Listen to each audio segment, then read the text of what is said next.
Hello, and welcome to the Hippocrates Health Institute in West Palm Beach, Florida.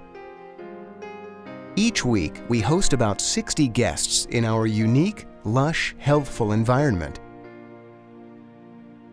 We teach the Living Foods lifestyle, which focuses on a diet of organic, living, raw foods such as sprouts, green juices, vegetables, sea vegetables, and soaked and sprouted grains, nuts, and seeds.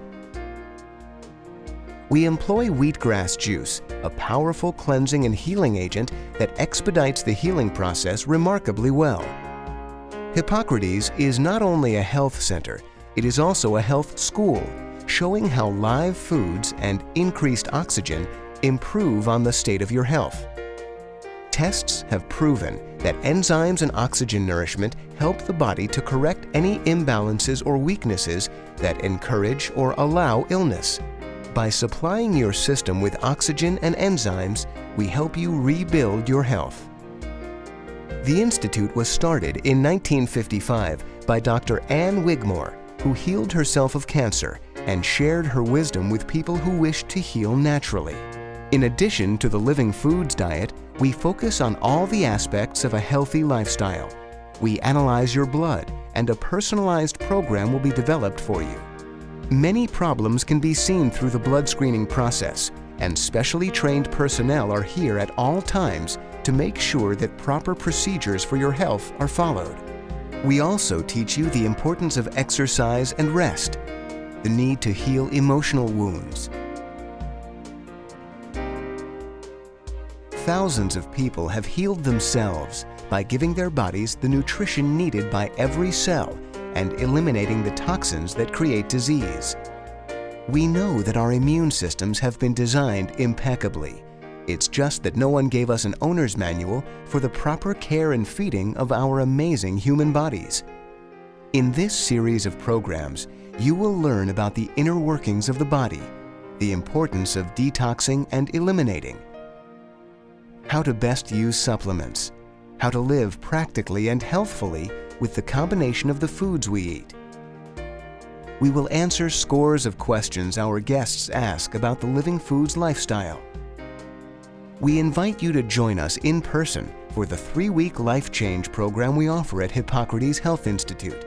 You can reach us at 800-842-2125, also at 561-471-8876, or on the web at www.hippocratesinstitute.org. Welcome to the Hippocrates Lecture on Fasting on Liquid Nourishment with Brian Clement. In this program, Brian discusses the benefits of juice fasting over water fasting. He'll explain how to care for ourselves on the physical, emotional, mental, and spiritual levels. Brian shows us how to create a healthy balance of energy in all our levels of being and the role that fasting plays. Now, let's join Brian Clement for the 5th lecture of the Hippocrates Health Series, Fasting on Liquid Nourishment. Fasting is an important part of anyone's health program. It seems that we're constantly considering the nutritional value of food and how we're putting things into our bodies. But how often do we consider the rest from food? Every great study has shown us that people who live longer lives, healthier lives, eat small amounts of high-quality food. Also, we've come in the 20th century from an ideology that long fasts are the best for us. The 21st century, we'd like to change the page on that and to show you how it's much more significant to consistently, one time a week, do a fast. The other thing we'd like to distinguish is the difference between water fasting and juice fasting. Historically, people believe the only true fast is a water fast. I found out that well over 90% of the populations worldwide are malnourished, and that here in Western countries with great affluence, we often have more malnourishment than do third world countries per capita. One would say, how is that possible? Well, not everyone in the third world country is starving. And those people that are not are eating healthy, whole food diets. And so if one is fasting and they already are having malnourishment, it's a problem. So water fasting is not something we consider viable for almost anyone in the 21st century. We're considering juice fasting as being the best for you. Now, when we say juice fasting here at Hippocrates, it's obviously not fruit juice, the ones that you'd prefer having. It's green juice. And those green juices made out of the best organic green vegetables and sprouts. Why? They provide the most nutrition, the most balance. They also help the blood sugar to regulate. The similarities between water fasting and juice fasting end after 2. Both rest the body, both clean the body, and then further, the juice fasting with green juice provides the body with oxygen.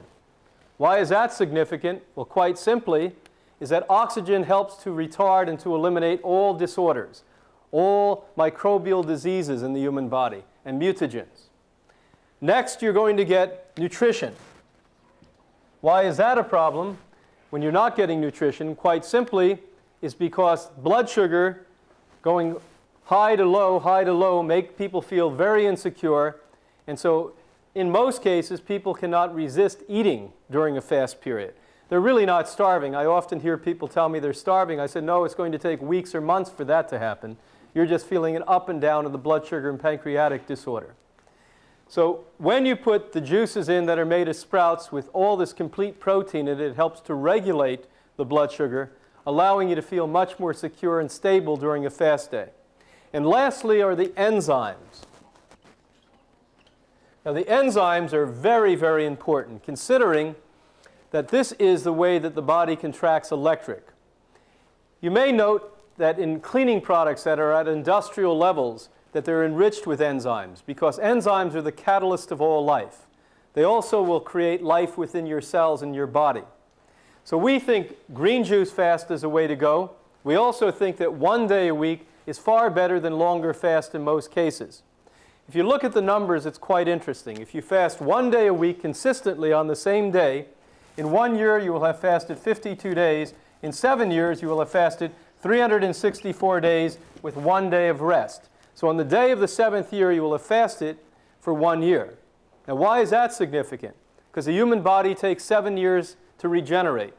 There are 7 days in the week. And if you're an agricultural scientist, you'll also know that you never plant on that soil the 7th year the same crop. You'll irreparably harm it. So the earth as a human body require 1 out of 7 rest. That's why there was a Sabbath once a week, where historically, theologically, we've been taught to take a rest, to put it aside. We've reduced it to just spiritual, and in some cases, emotional days of healing. But it was also meant to be a physical day of healing. And traditionally, all people fasted 1 day a week under theological science. Now, when we start to look at this, the core of fasting comes right back to the beginning of organized humanity. And if you're not fasting and taking time out from consuming food, you're not ever going to be nearly as healthy as you possibly can be. We're going to take fasting to the next level now. When you talk about fasting, we can't overlook the fact that it plays major role in the way that you are evolving as a human being. All people are created equal. I don't care if we're a 100-year-old person from China or if we're an 18-year-old girl from New York City. We have 3 basic energy areas. The first being here, the physical, the second being here, the emotional, and the third here being the mental and spiritual. Each one of these categories have hundreds of thousands of subcategories. And that sounds very large and impressive till you realize that we really ought to have millions of subcategories. Well, if we should, why don't we? Quite simply, it's a lack of consciousness. And I use consciousness in a more concrete terminology than in a New Age fashion. What consciousness is a capacity we have to know, understand, and to experience. And let me tell you, all of us listening today have very little ability to know, understand, and to move forward as humans. It's estimated through the research with magnetic resonant imagery, MRIs, that the average person uses 3 to 4% of our brain. They guess that people like Einstein may have used 10% of his brain. Can you imagine, if all of us thought like Einstein, how far humanity would have moved forward? Could you imagine if we had 20% or 30% of our brain use? We may not need a Hippocrates Health Institute, and you may not be sitting home tonight listening to this tape, because you would have learned how to live as a young child through your parents and through your educational systems. But since we don't have that, here we sit today using 3 or 4% of our consciousness and brain. With that, we're going to put a handle on all of these areas. Under the physical, there are 3 basic subcategories. The first part is the sexual part. And that, of course, has a little bit to do with romance. But after the romance, you end up with a boy or a girl, a male or a female. And so that's what the sexual part really is more about, concretely male or female. The second part is food. And there are 6 subcategories of food. In priority, 1 and 2 are always placed in those positions. The number 1 food the human body requires is oxygen. Without it, within 6 to 7 minutes, we perish. The number 2 in priority is water. Within a matter of just a few days, we perish without the use of water or consumption of water. The next 4 are literally equal, but most listeners will have a difficult time understanding how they are equal. The next one is food itself.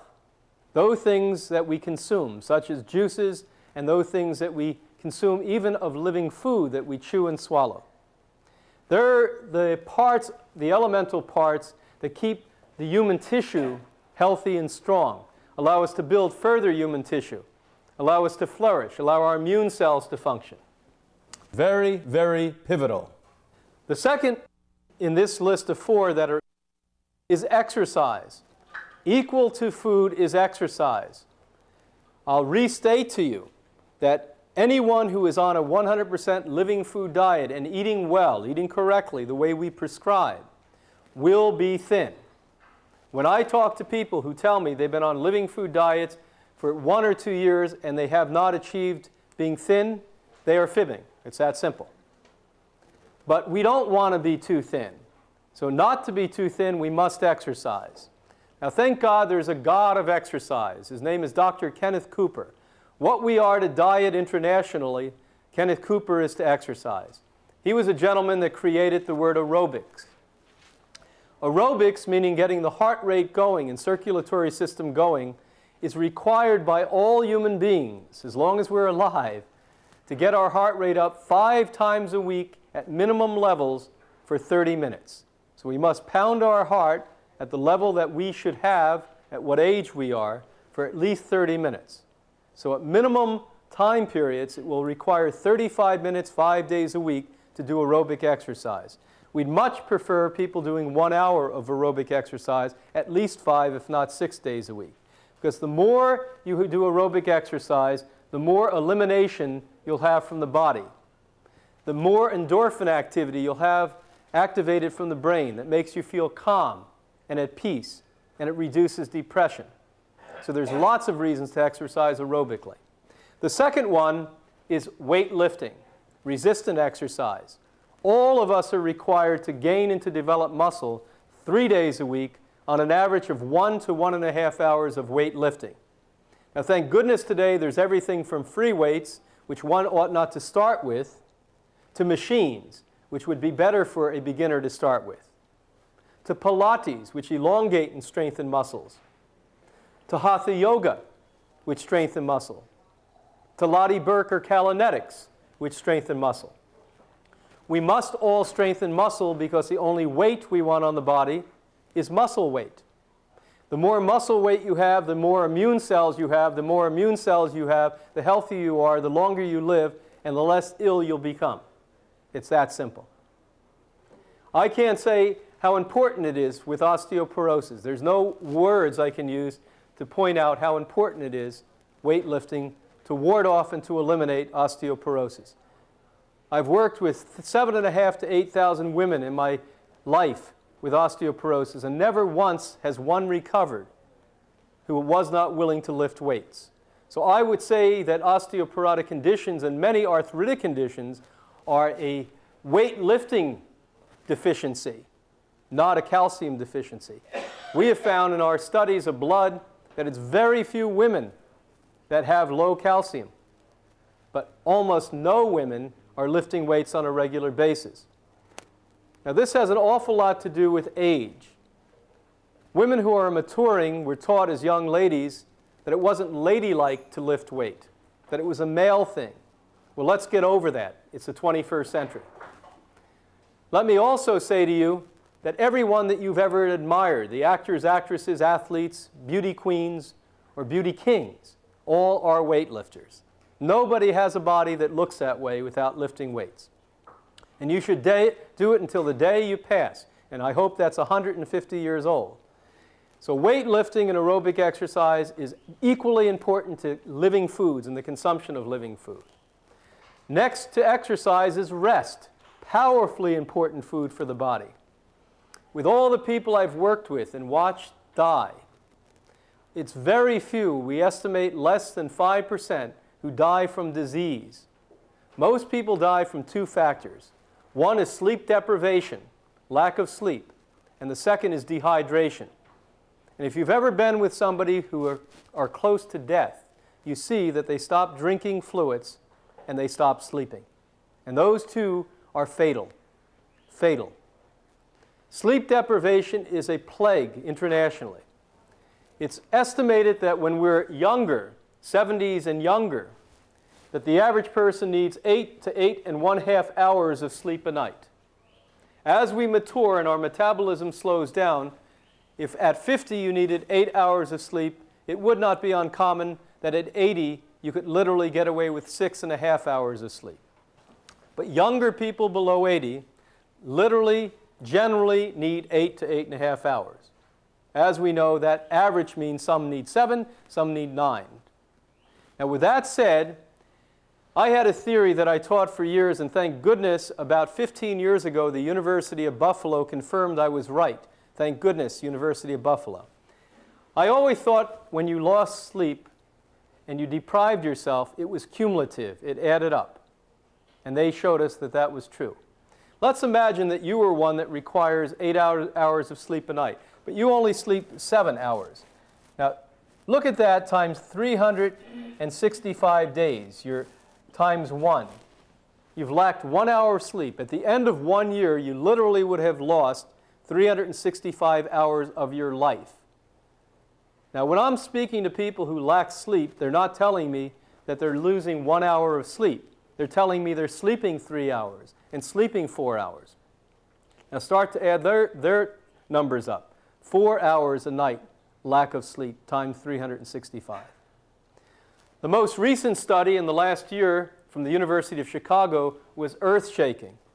They actually took youngsters, 20, 21-year-old, 22-year-old athletes, and they only allowed them to sleep 4 hours of night, creating 4 hours of sleep deprivation. At the end of 7 days, 4 hours of sleep deprivation, after 7 days, 28 hours, their biological bodies and minds were working like the average 75-year-old person. Now think of what I've just said. Their mental acuity, their physical ability, their stamina, their equilibrium, their vocabulary, everything now had reduced over 50 years just by losing 4 hours of sleep a night. One more aspect I'd like to speak about before moving on is the fact that when we lose sleep, we're partly dysfunctional. Forget the fact we're losing life. I know on and off, I may stay up too late reading, and I'll come in to do a talk or a lecture somewhere in the world, and I end up not being nearly as good as I would be if I had slept that 8 hours a night. So we all must think about this as important as food itself, and one of the most important foods. And the last one is sunshine. And man, has that gotten a bad rap in recent years. You know, when I was a boy, and a lot of the listeners out there today sitting at home were young, we were told the sun was the greatest thing. And it is the greatest thing. If you looked at the number 1 booster, the builder of your immune system, it is the sun. That's why we like to sit in the sun and why we feel so well after sunbathing. But I may say to you, if I knew when I was 20 years old what I know now in my 50s, that the sun is the number 1 cause of wrinkles, I may not have sat in the sun as much as I did. So what I will blame the sun for is causing wrinkles.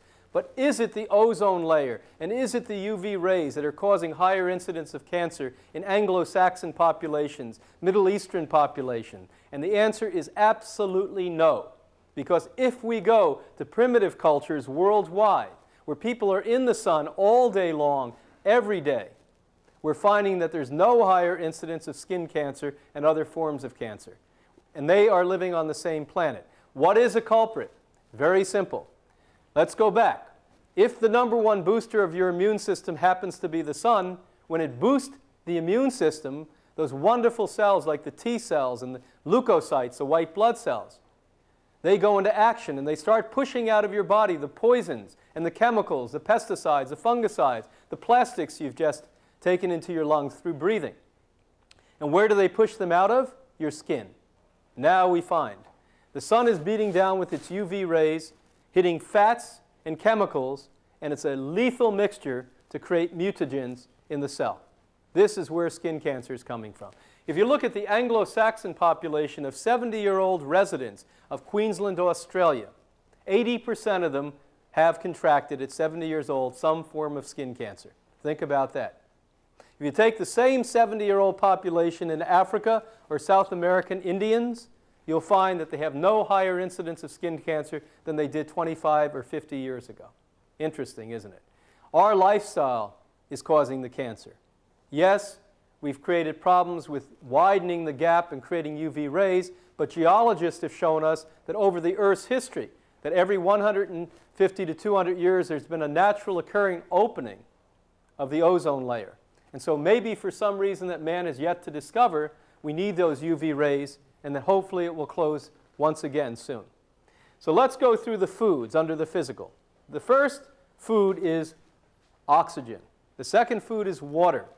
The third food is food, the foods we drink, like juices, and the foods we chew and swallow, like the living foods. The next is exercise. Both aerobic exercise, feeding the cardiovascular system, circulatory system, and cells of the body, and weightlifting, weight-bearing, or resistant exercise, which build the bone structure of the body, the immune system, and emotional stability, because you're going to look better when you look in the mirror. And next is rest. Equally important to exercise. We must rest. And last, the sun. When should we go in the sun? Because even the youngsters listening today will end up with wrinkles inevitably. Early in the morning before 9 o'clock, and late in the day, in the summertime, 4 o'clock or after, or in the wintertime, 2:30, 3 o'clock or after. Now, those of us that live in the north must wrap ourselves up with natural fiber clothes. You must have things like wool and cottons and silks, and even coats, outer garments are made with this. Bundle yourself out, put nice warm socks on, and go out for walks. Make sure that you're embracing your environment. How many of you know that the internal environment, our home environments, are generally 7 to 8 times more polluted than the exterior environments on the worst days of the year in major cities? How many of you knew that? So get out and walk and enjoy yourself. Number 1 under the physical is sex, boy, girl, man, woman. Second one is food, those things we feed the body. The last one, everyone always incorrectly places under the emotional category. What do you think that would be? Fear, hostility, anger, and hatred. Why would we ever put that under the physical? Well, quite simply, I want to show you how physical fear is. Ha! What just happened to people in this room now? Everyone jolted. Your neurological system jolted. Now, all of us literally are sitting at this level or this level or this level our whole life. We're sitting ready to be hit by the next event, the next activity, the next shock. And so with that said, when people come into our office and they first arrive here at Hippocrates, many times before they utter a word, we can determine what disease or disorder they have. Because over the years, we've actually discovered that diseases have personalities, and that certain kinds of characteristics in personalities acquire certain forms of diseases. Now, is that something hokey? No, that's something quite scientific. And I can show you, and you can even show yourself, and you can even observe that this is a common thing. With that said, fear, hostility, anger and hatred literally help to create or deter, or if it's positive and eliminating these factors, increase the strength of the human body. So physical happens to be in that category. The emotions are another interesting area, a little bit more interesting than the physical. The emotions are your understanding of who? Anyone know? Of course. Your understanding of self and others.